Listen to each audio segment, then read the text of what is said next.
There we go. Good morning, everyone out there, wherever you are. We're streaming on 8 platforms and also audio only will be uploaded as well for audio podcasts for those drives. I hope you're having a fabulous Friday this morning. I am Kat Trulinos with Tadaba Cat, Next Level Staging and Design, where we share wisdom and nuggets of magic from all of our amazing, talented guests. And today we have a very special guest, JaVon Martin. And if you're in real estate, thinking of being in real estate, or just want to hear a feel-good story, rags to riches, this gentleman went from homeless to crushing it in real estate. And you want to stay tuned to hear the story, along with some current and pressing questions that your sellers or buyers may have that he's going to address today. So without further ado, welcome, JaVon. Hey there, everyone. I love your smile. Thank you so much for taking time. JaVon runs a team. He's with EXP, and hey out there to all of you excellent EXP agents. I think he's streaming with them as well. But JaVon, thank you again for taking time out of your busy real estate world and business and joining me this morning.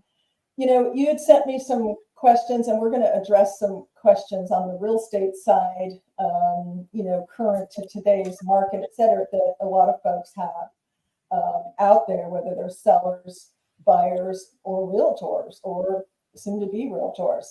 But what really struck me is, and I wasn't sure you were doing tongue in cheek, was that you were broke and homeless before you got in real estate. So tell us about that, because, you know, life is full of struggles, and wow, tell us about your struggle and how you pulled yourself out of being in a very low place and got into real estate and crushing it in real estate. Yep. I mean, I ask, so every agent and every client that I meet, just kind of, just to start the conversation, I always ask, hey, what were you doing 7 years ago? And, you know, family, oh, we just bought this house or XYZ. And then I always turn around and it's like, well, 7 years ago, I had made the random decision to move to the DC area. And from some decisions I put myself in, I ended up, you know, homeless. I was sleeping under bridges, or I should say houseless, because I could have always gone back to Kansas, where I'm originally from, and gone back home. But you know, I was sleeping on bridges. I was couch surfing, bouncing from couches, friends that I knew, previous coworkers or colleagues that I worked with, and I don't really. I mean, I do know my now wife told me to get up. She had a girlfriend at the time and a couple of my friends, and you know, support. I always had good support, and that's what I attribute. You know, hey, the past 7 years, I've had good support to help guide me and kind of help me grow to where I'm at. Whether it's friends, family, coaches, other real estate agents. But yeah, no, literally 7 years ago, So take us back 7 years, and I kind of, I mean, I have slept behind a building, but I was a teenager. I was a runaway teenager. Mm-hmm. We've all had, you know, our desolate times, our darkest times. Tell me about, was there like a light bulb or something, you know, that you went, okay, how did I get here? And what's my next? You know, because life is a series of decisions, right? I did a post about it. Design is a series of choices. I can help you make better choices. Life is a series of decisions, right? Mm-hmm. And our first thought can always be changed into a new thought, because, you know, thoughts really are the impetus of what drives our life into action. But tell me about, you know, was there a light bulb that went on where you went, enough already, you know, or was it really, you know, was it a person? Was it your own introspection? do you remember that moment or time where you just went, okay, this is enough? Yeah, actually, I can visually. I was working at a bar, and my family, friends, like they always supported me. Hey, JaVon, this is just it's a mental break, or it's a, like you said, it's just a period. Mm-hmm. Um, I call it my pity me period because I thought the whole world was against me. And I was at the bar, and Brittany, my now wife, then well, we hadn't even started dating, and a gentleman who I'd worked with for a period of time, David Waters, shout out David. Um, they had just kind of like planted, I don't know, those seeds of support. And I Mm-hmm. just remember I was sitting there, I was pouring again, and I was like, this is not where I want to be. This is not what I want to be doing. Mm-hmm. um, working only enough to make food, and barely enough to make rent, or put a roof over the head. Mm-hmm. And it literally was kind of like what you said. It was a light bulb. It was like, okay, well, let's figure out something else to do. And I was lucky, or is fortuitous enough to be in a position where David, he's just like, well, go get a job as a car salesman. Pohanka Acura, shout out to Pohanka Acura. They took me when I didn't have a license. I don't know if they didn't know didn't have a license or not. Do you And have to have a license to sell a car? driver's license. Oh, oopsie. Yeah. Lenny Gonzalez, he's actually down here in Tomball, Honda of Tomball. Well, you know what, Um, John, I call shout out to those guys. yeah. I hope their bosses don't, go, what? Oh, no. They all know it. And like they gave me an opportunity that paved or started the way for me to be where I am right now. And you know what? That's a God thing. I'm going to tell you that's a God thing. And it starts with, you talked about, some folks that planted the seed. Sometimes we don't realize how important words of encouragement, lifting friends and family up is, and how it can start a trajectory, an uphill trajectory to kind of put the fire under us. So you had the support and verbal support that planted the seeds, and then that's a God thing, dude, that you got no driver's license.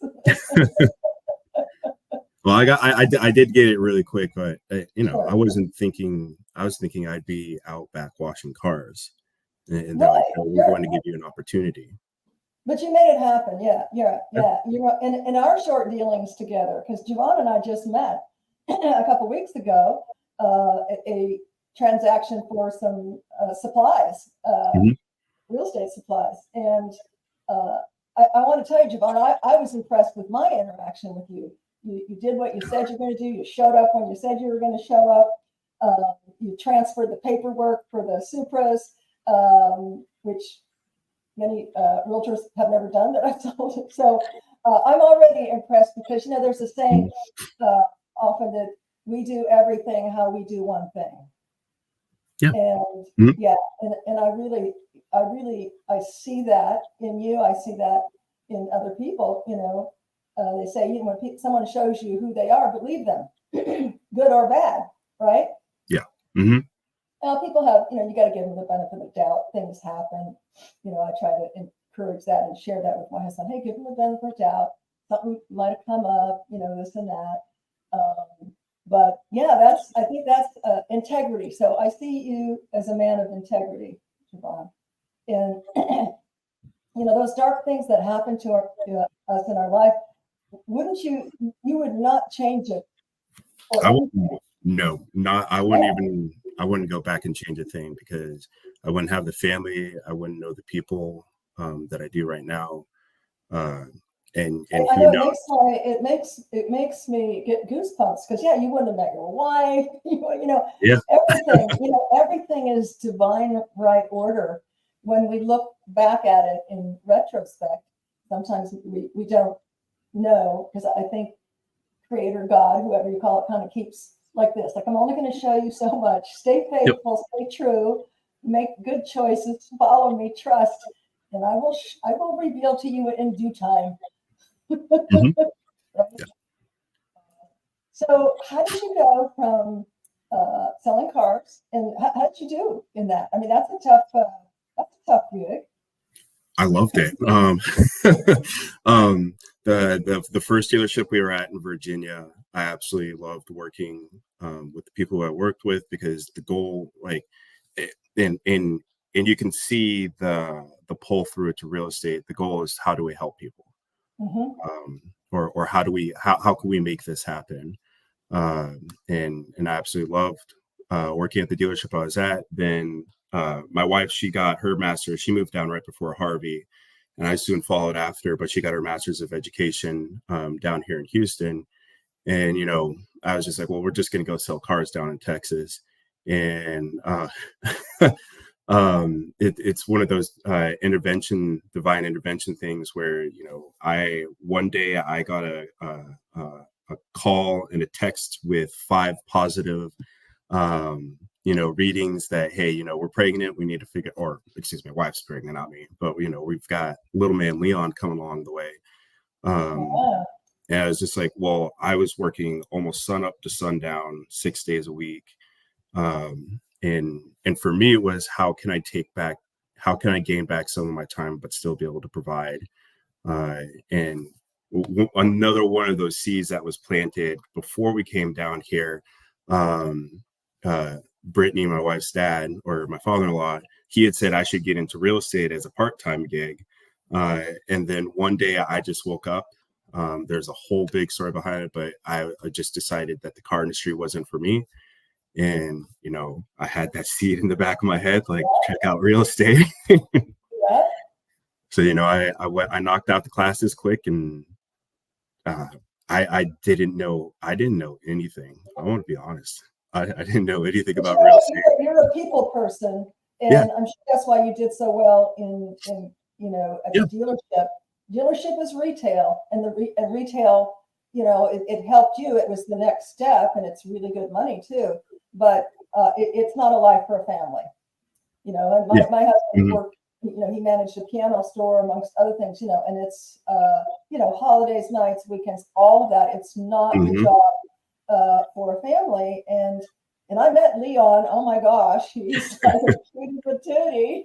He's just so outgoing and friendly, and such a great spirit. So you and Brittany are doing a great job. Thank you. Little sweetie pie. But so real estate, real estate can be all encompassing. Back in Southern California, when I first got my license, when you first start and you're hungry, it's like you can, if you don't have those boundaries, you can, eat dinner and drop the fork and go show a home. I would never encourage that for anyone today. You've got to have your boundaries, because unfortunately in the real estate business, for some ungodly reason, sellers and buyers think they can call you at all times of the night. You have to just let them know, these are my hours, and unless there's an emergency or having negotiations or this and that, but you've got to have boundaries. If not, you'll have a worse schedule than you had at the dealership. So let's just touch. I know we didn't have this in notes, but let's just touch on that a little bit, because I think folks can relate to it no matter what business they have. But excuse me, particularly if you're self-employed, whether it's real estate or other business, juggling family. Do you have any tools that you use to help keep those boundaries clear? Yeah. Actually, the easiest. So it's kind of funny, because I was just talking with the agents on the team about this. That I remember the first team I was on at KW, the Marconi team. Sandra Marconi is like, you need to have a voicemail. And I was like, well, my voicemail says leave a message.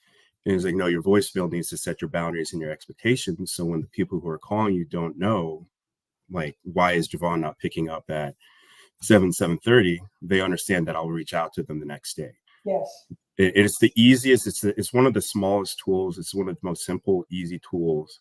It really is. And you know what? It's funny, because I paid a lot of money for a course back in California, because, I'm starting later in life, third career or whatever. And it was, hi, this is Kat Tulinas. if I'm either with a client or showing, I'll be returning my calls at this time to that time. I don't know if you have a script similar to that. For me, because I came from outside business to business outside sales, and not picking up your phone was, Yeah. you miss out on business, especially when you're commission only. So I kind of cringed with that because I know there were some people. Now I have a different perspective today, but there were some people who were like, "Oh, great, if she can't take care of my call right now," and they're going on to call the next agent. So that really made me cringe back then. Today, fast forward 20 some years later, it's like, no, that wasn't my best It's not time. who you need to be working with. That's not who I want to match up with. Again, back to the finite time. I only have so much time to deal with so many people. I want the people who best resonate with me and who are not going to drain me, and want the most for the least, right? Yeah. So that's going to segue us right into your last note. Let's talk about, and then we'll answer some questions in terms of sellers and buyers that you shared with me, JaVon. But you mentioned that a lot of sellers, excuse me, want you to reduce your commissions, okay? Your buyers' commissions. So how do you deal with that? Based on what we talked about, not taking, working for, as a discount broker.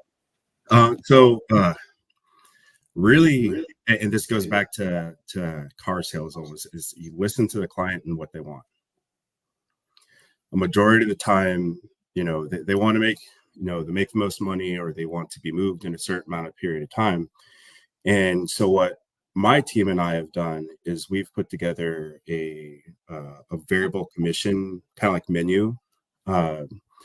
And once you listen to a client, it literally is just, okay, so you would qualify, or you would want to select the platinum, or you'd want to select prefer, like XYZ, right? And majority of the time, well, I want the next one best. Hey, like we were saying earlier, kind of like the Pinto versus Mercedes. I don't want Pinto services. I want Mercedes services. And I've got this came from the car industry, and it's really bad, but I've got this saying where I say, well, sometimes you have to pay to play. And absolutely. and you get what you pay for. Yeah. I just don't come out saying you got to pay to play. It's like, well, these services, like it's obviously our goal as a realtor to sell your house. These additional services that you're looking for, and I'll break them down. This is the cost. And a majority of the time, oh, wow, you're not really. And I would encourage you to change cost to investment. This is the investment. Yes. Right. It's a much better word. Yeah. Investment. So when I walk in to do an occupied, someone living in the home consultation, I start off with saying, well, I understand that you're building a home, right? Okay. And you need to be, they're going to complete it, blah, blah, blah. So you want to get into your home as quick as possible. And I'm sure you do want to sell your home for as much as possible, right? Yeah. I call it getting the head nodding. Getting them to sell. I want a lot of money. Great. Wonderful. Because I want that, and so does your realtor. So everything I'm going to say to you is going to stack the odds in your favor. Now it's up to you to do as little or as much as you want, have time for, or can afford. But it's my job to tell you, in my experience as a master staging professional, what you need to do to market your home, because staging is marketing. Does that sound good? Get the head shaking. The rhythm. Yep. Right. And I love that on the variable. You and I talked pre-call about that. That people don't want. Well, here I can give you the Pinto marketing for that. Would you like the Pinto marketing? No one's going to say yes. To that, right? So typically they're going to take the middle selection. So just make that profitable enough for you. And then there's some, I call them ego buyers or sellers, and they're just going to like, oh no, and again, back to, it could be a flip, it could be a multi-million-dollar property. They're, as I mentioned to you with this particular client, they're not going to want you to skip any of your most valuable marketing strategies, because they have one thing in mind, and that is to sell for as much as possible in as quick amount of time as possible. So what have you found in providing the variable rate? What do most people pick? The middle, I would think. So actually, a lot of clients and it's funny. So there are the ego clients, but a lot of clients trust because we've educated them. I don't know if educate is the correct word, but we've set the groundwork. Like, hey, this is what to expect. This is what we're going to do. And so this is just on the list side. A majority of our clients are going above 3% because they understand from the education and they trust that we'll deliver. That's wonderful. I love that you do that.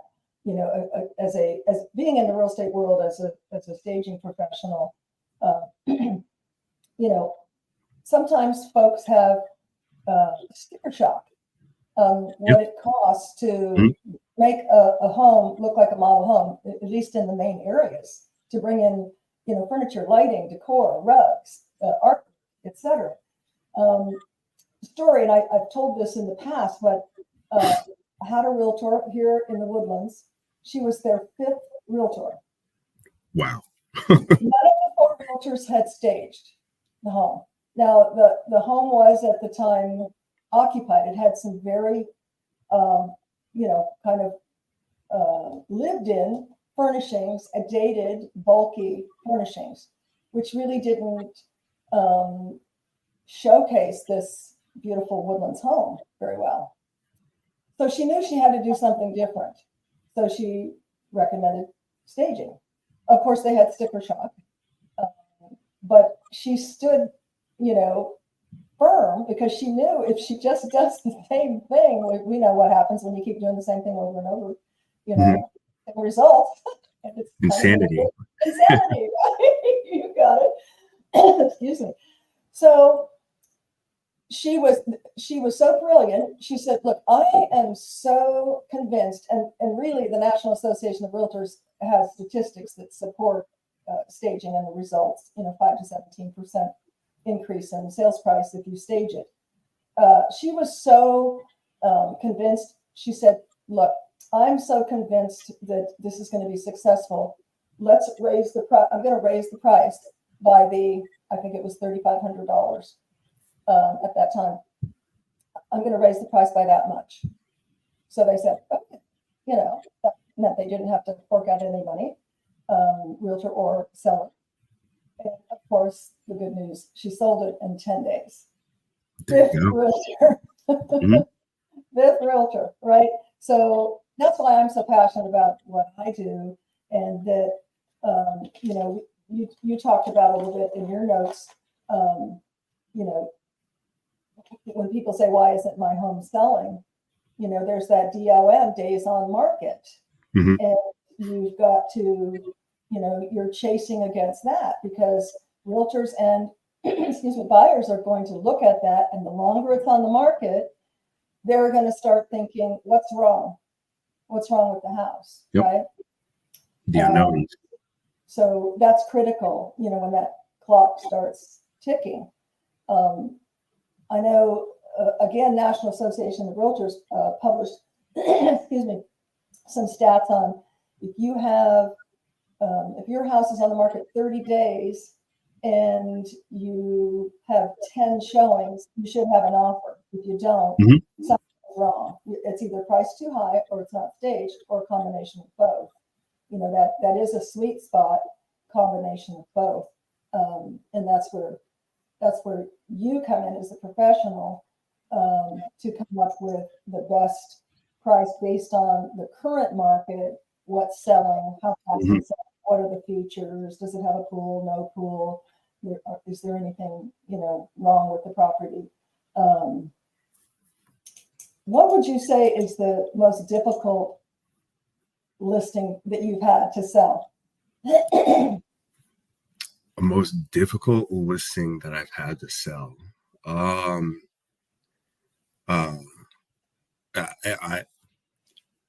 I've had good foreclosures, but I'd probably say the most difficult listing that we've had to sell was a pre-foreclosure, it's kind of a Zillow word, but a short sale foreclosure. Uh, Yeah, yeah, that gets pretty complicated, doesn't it? the emotions is Mm, what uh, was about it. Um, I mean, luckily we were able to get it done. But you don't have a whole lot of wiggle. So going back to the variable commissions scale, like we have some wiggle room. We'll pull, one service over because it makes sense and it's something that we'll do to keep the days on market low. yeah. When you don't have that much wiggle room, it makes it makes it super difficult. And So, then so for folks, not to interrupt you, but I think there might be some folks who don't know what a short sale is. If you could just kind of oh, summarize what is a short sale? so a short sale is so we all understand with foreclosures, a short sale is where the mortgage company or the bank has agreed to take a loss on Mm, the sale of the house. So they're selling it for less than what is owed on the house. Um, and when it comes to us like professionals, I don't know if you've had to stage a short sale or foreclosure. Um, Typically we also as professionals are either going to take a reduction or not going to be able to provide as many services as we can or would be able to because we want to make sure that we fit within whatever the parameters for the parameters, right. And I would say, yeah, we've not done a short sale. I'm sure there's no budget, not much of a budget for yeah. professional staging there. They're already taking a loss. And like you said, the emotions on that, it's got to be, really, really difficult. Um, Another point you made up on the question, why isn't my home selling? Of course, my answer is always because you need it staged. I'm never to be so humble opinion on that. But you mentioned that buyers are being more selective with the house they purchase. Mhm. The house is in a competition. Again, that's why you need to sell. And then you mentioned that more repairs are being requested. Yep. Now, I'm going to make a little tagline on that, and then I want to hear what you have to say. First impressions, we never get a second chance to make a first impression. And this is why it's so critical for the outdoors to look good, the front porch to look good, because people are judging and critiquing and making assessments while you're unlocking the Supra on how well is this home taken care of. And well, wow, if this is not taken care of, what else is not taken care of? And they're going to start looking for flaws and repair requests and things like that. We have a saying, buyers justify price with emotion. We feel that our staging creates that emotion. And that's why people are willing to pay more because they fall in love with the home. We make a decision, on emotion, along with that logical side. That's where the price comes from, right? So why do you think, what's your take, JaVon, on why people are more selective and more repairs are being requested? So I mean, let's go back 2 years ago where, bidding wars, overpriced, or not overpriced, but offers were coming in, multiple offers were coming in. Driving the prices, inflating the prices. Yeah, I heard from some realtors, wow, like in the heights, the bidding war would go like 100,000 over asking. I mean, crazy.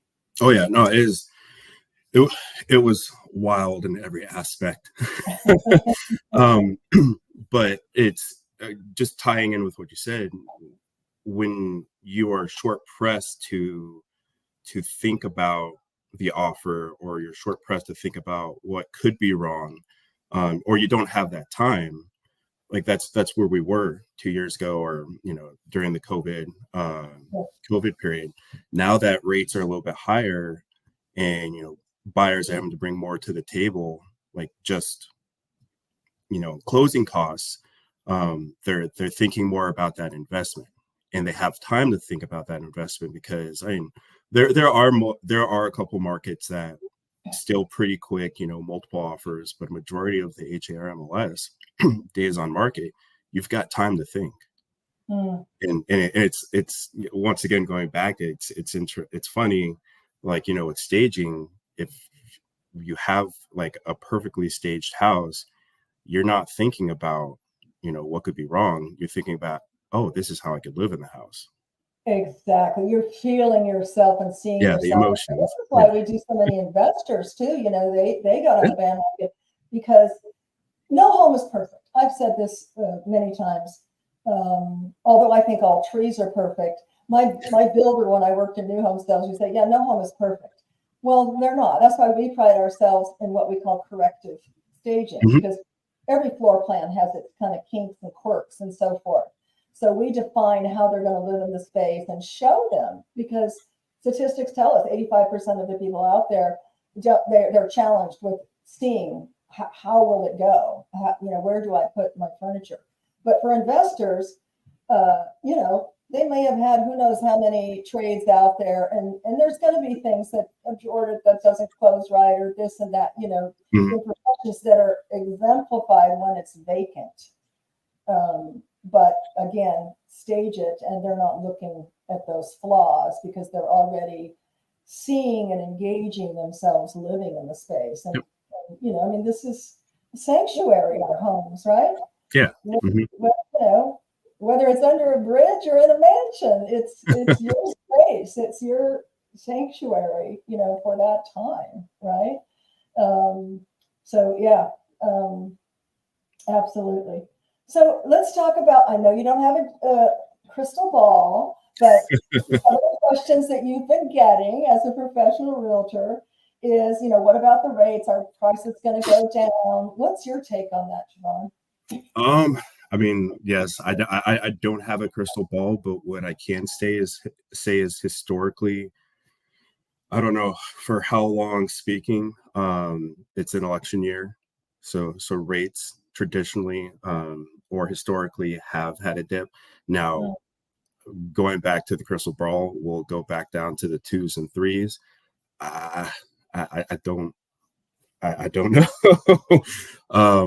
But with that being said, whenever I sit down with a client, whether it's a buyer or a seller, it always comes back to what's your goal. And of course, a lot of buyers, I want the best possible scenario. I want rate buy downs, and let's put together a plan.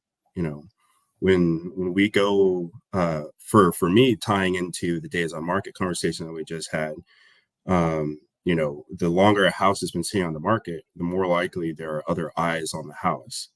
And 50 days on market, and all of a sudden you've got multiple offers on a house. That's not the situation. Oops, he froze. Oh, you there? There we go. Oh, shoot, that might have been me. What part did? I didn't hear the last sentence. So it's upfront and early. Let's figure out a plan that is based upon your goals, with what's going on right now. Like, yeah, rates gonna probably be a little, with conversation I have with buyers, rates are probably not, ideal right now. But guess what? If we can get you a house and say rates do drop to where they are ideal, you're able to refinance. There you Um, go. with my sellers, I actually, the team, we right now have a couple of listings that are upcoming where we had conversations with sellers, middle of the year, last year. Oh, I'm going to wait until rates dropped. And I've had sellers call me and like, well, we missed out on an opportunity for a house that we really like because we wanted rates to drop, and it didn't happen. That is such a good point. You can try to, again, have a crystal ball and try to chase rates Yeah. and this and that. But at the end of the day, when I was in new home sales, we used to, break it down to the ridiculous, actually, in corporate America as well, when I was dealing with multi-million-dollar contracts. It's like, break it down to the ridiculous. So in a home, you take, okay, so it's 10,000 more or 20,000 more, or you take the interest rate and you do it the term of the loan times whatever. And typically you're talking about a couple of Starbucks. It's not, it Mhm. seems like so much when you talk the big numbers, but the reality of it is it may not be affecting you, it might be affecting you minusculely. And the reality of it is, so your client has to determine, is it worth you losing this home that you think is the perfect home for Mm-hmm. you for this amount. Let's look at what it really means, Yep. to you. Mm-hmm. So I like that, some people, back to your car sales, some people, I would say many people have had, I think, negative connotations about salespeople, whether it's a car sales person, probably right up there, to other type of sales, right? But sales today is what you've been taught. It's what I've been trained with Fortune 500 companies, and that is to find out what are the needs of your Mm-hmm. client.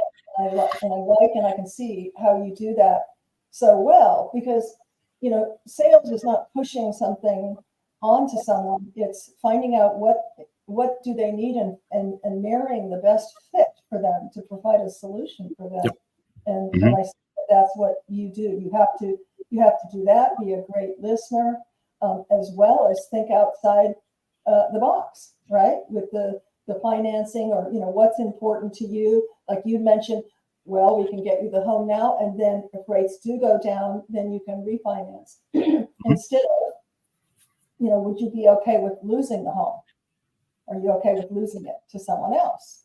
And really have your clients get real with what's important to them. Because sometimes, they're just looking at the surface. Oh, the rate's too high, or the price is too high. Well, okay, but what does that really mean to you?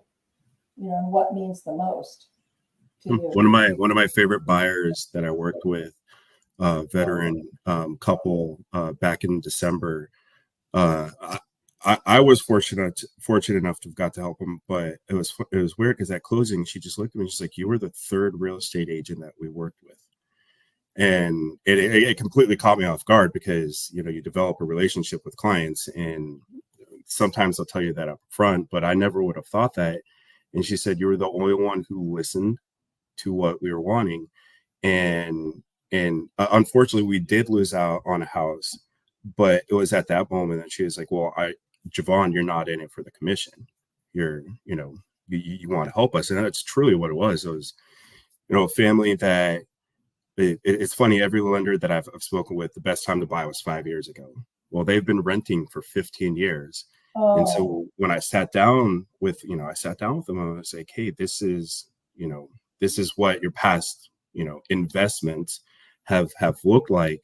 Let's try and change that." And we were in kind of a tight budget. And I literally sat down and I was like, "Well, based off of this, like, you're not limited per se, or you shouldn't go after what you want in a house. Let's find it. It just might take some time, but let's not lose that opportunity when that house does come across." And yeah, sorry, that was just a random where you're talking about listening. Like, yeah, it's like some of the best real estate agents that I know, like, they listen more than they talk.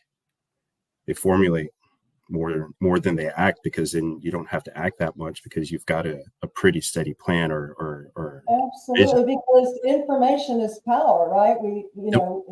We listen, and then we can go, okay, how can I help you achieve that? What's important to you? Mm-hmm.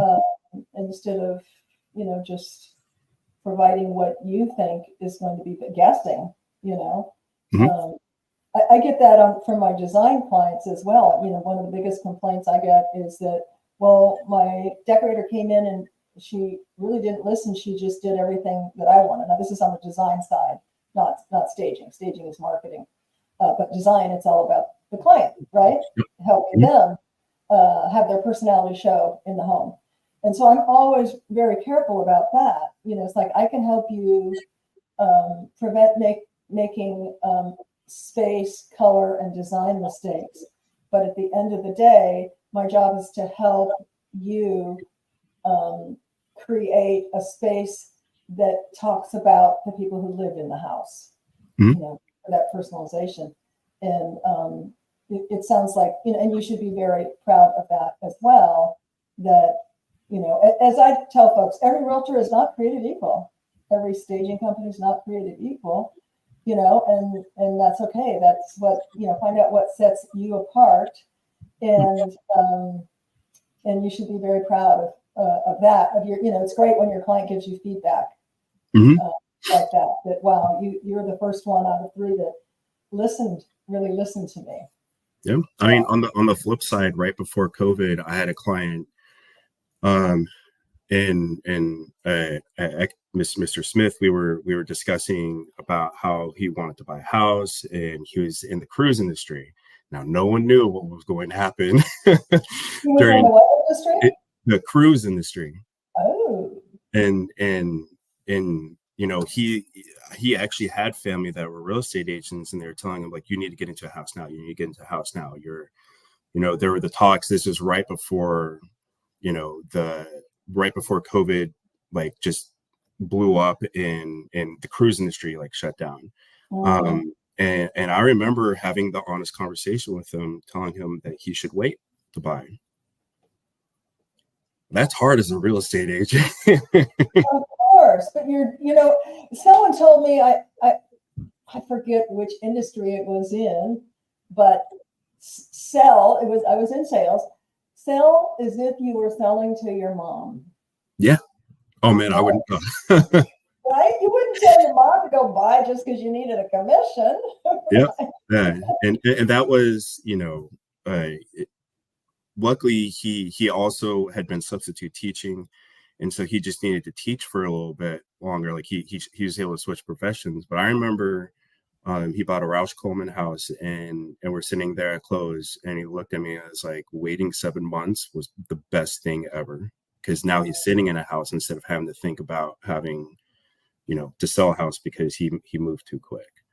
Absolutely, and that's got to make you feel great. Yeah. So you've been doing this for 7 years. I'm sure by now you're starting to get referrals, or people are, moving again, selling or buying, that kind of thing.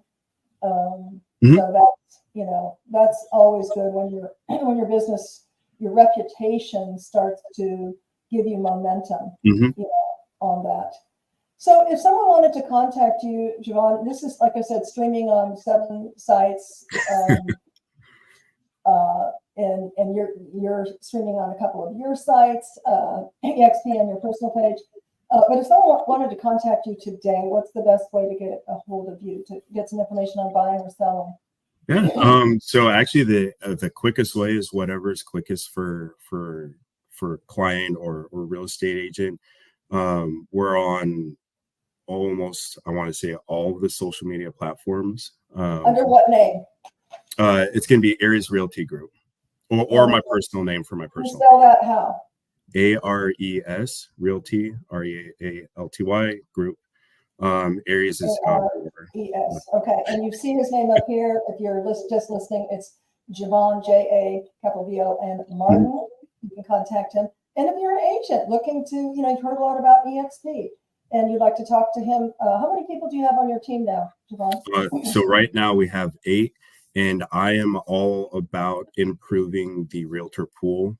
Like, even if you're not EXP agent, or if you're not on my team, whether you're new or experienced agent, if there's a way that we can help each other become better, let's do it, because it makes life so much easier. Absolutely. Sharing is caring, and we up level the industry when we share with other folks. Absolutely. Yeah. I wouldn't be where I am if it wasn't for a couple of agents. Like I said, the Marconis or other agents literally offering me support, and my coach putting up with me. Well, I'm sure that he or she is glad to put up with you, JaVon, because you're a breath of fresh air. We all know, I heard from some fellow realtor, I don't know if it was a colleague of yours, that, so many people got their licenses with thinking they're going to get rich quick. And, and then I don't know if it was this year or last year, a combination of both, like hundreds of thousands of people stop being a realtor. Exodus. So I kudos to you, because I know your job. I know you're a puzzle master, is what you are, putting all of the pieces together and ensuring that a seller or buyer has as smooth a possible transition that they can and experience throughout the process, because Real estate is not for the faint of heart. I have just true, compassion and respect for realtors of your caliber who are out there, making a difference through this process. So we're right at about 45 minutes. I would happy to start on here. So much good information, JaVon. Really appreciate you. I'm going to end with a poem here. It just struck me that it would be nice to share. And here it goes. The best decisions are made. Actually, it's not a poem. I'm sorry. It's just a saying. The best decisions are made in a split second, but that second is made up of a lifetime of experience. So make that second count. JaVon has made it count. And our sign off, as usual, for 2024 is love more, give more, be more in 24. And we'll see you next week with our 100th episode of Cat's Home Chat. Make it a great weekend. Thanks for listening. Share if you like to, and